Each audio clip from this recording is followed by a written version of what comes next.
So what I want to talk about is probably the number one thing that we hear when somebody picks up a puppy, from us. They're excited. They want to get this little ball of fur, and hope that it turns out to be something like Tucker here somewhere down the road as this dog grows up, right? But the number one thing we hear is, I just don't want to screw this up. And I think it's a great approach and it's a great concern. But let's talk about some things that are done that are mistakes that can really help screw up your dog, and what to do to make it not happen and to keep your dog on that straight and narrow path to success. So the first thing is going to be consistent commands. Use the same commands. We as people, we like to talk. Dogs, contrary to popular belief, don't speak English. So you can have a conversation with them, you can talk to them, but what we want to do is we want to really hone in on specific commands. So we just had a gentleman drop off a dog for some obedience training here at the kennel. And when he dropped him off, he let the dog out, and the dog's name is Goose. And he let the dog out and he said, Goose, come here, get over here. Goose, come here right now.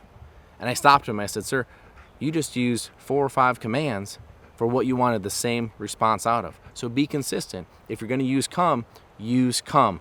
Be consistent. Minimize your vocabulary. Be consistent with those commands, and that is going to help your dog understand and be clear with what it is you're asking, so that they can respond the right way and make you and them successful. Number 2 is, do not set a timeline on your training.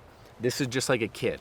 Every kid is going to go through school differently, and some kids go fast through kindergarten and first grade, and then all of a sudden they get hung up, junior, senior high school, and vice versa, right? Don't have a timeline. Just like a kid, no 2 dogs are going to go through the training the exact same way. Not only that, but if you're training at home yourself, you're going to have a lot of personal obstacles between work schedule, family schedule, weather, who knows what else is going on, right? So to put a timeline on your dog in the training is very unfair to both you and the dog. I would be fluid, be flexible, go at the dog's pace. If the dog is going quick, then move quick. If the dog is struggling or going slow, that's fine. Go slow. Go at the dog and your pace, and that is the best way to ensure success. So having a timeline and forcing your way to that timeline is going to be the fastest way for perceived failure on your end. So number 3 would be repeating a command over and over and over again without reinforcing. Okay, so for us, our number 1 rule that we take into everyday training is we don't give a command that we cannot reinforce. So if my dog, let's just say Tucker's out there in the yard, and I'm saying, Tucker, come, Tucker, come, Tucker, come, Tucker, come, without a response or without me reinforcing that command, all I'm doing is moving backwards. I'm teaching Tucker that he doesn't have to listen. He can do his own thing, and he can get away with it. What I want to do is give one command, Tucker, come. And if he doesn't come, I'm going to go out and get him myself and make him come to me. Okay, so reinforce the commands. Don't repeat yourself over and over and over again. We want to say one command and have the dog respond. How we do that is we say one command and then reinforce that command. We don't say it a million times. So number 4 for me is kind of a silly one, but you'll kind of see what I'm saying here. So when we get dogs that are dropped off at the kennel for training, we often hear, I didn't want to screw them up, so I didn't do anything.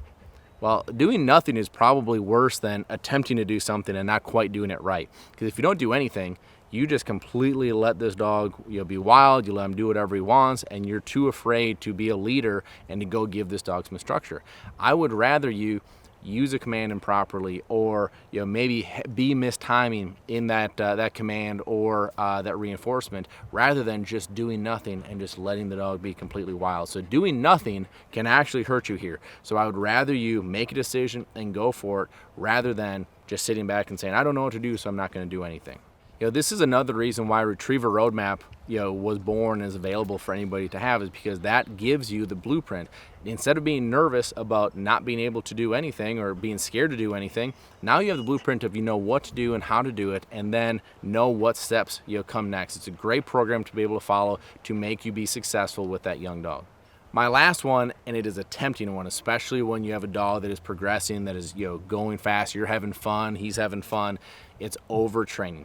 I don't like to see dogs that are out there for hours at a time, that are 7 days a week, that are 2-3 hour long training sessions. That's not what we're looking for. I actually think less is more. I want to go out and I would rather have a great 10-minute session than a mediocre 2 hour long session. It's just like working with a kid, where the longer that you go, the more tired they get, the less mentally engaged they get, and you can just get sloppy and you can start to cut some corners, which for me, I would rather have them be sharp.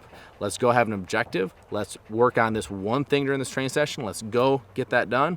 Let's be done, and then we can come back and do another 10, 15 minutes later. I'd rather see that in short sessions than long and then overdoing it. So keep in mind that these dogs are just like kids, right? So we wouldn't ask a third grader to go suit up and be, the quarterback for the varsity football game, right? We want them to be ready both mentally and physically as we progress through. So our coaching and our leadership has to follow that suit. We're not going to move too fast, and we're going to make sure you're successful. We're going to build on that success to give you confidence.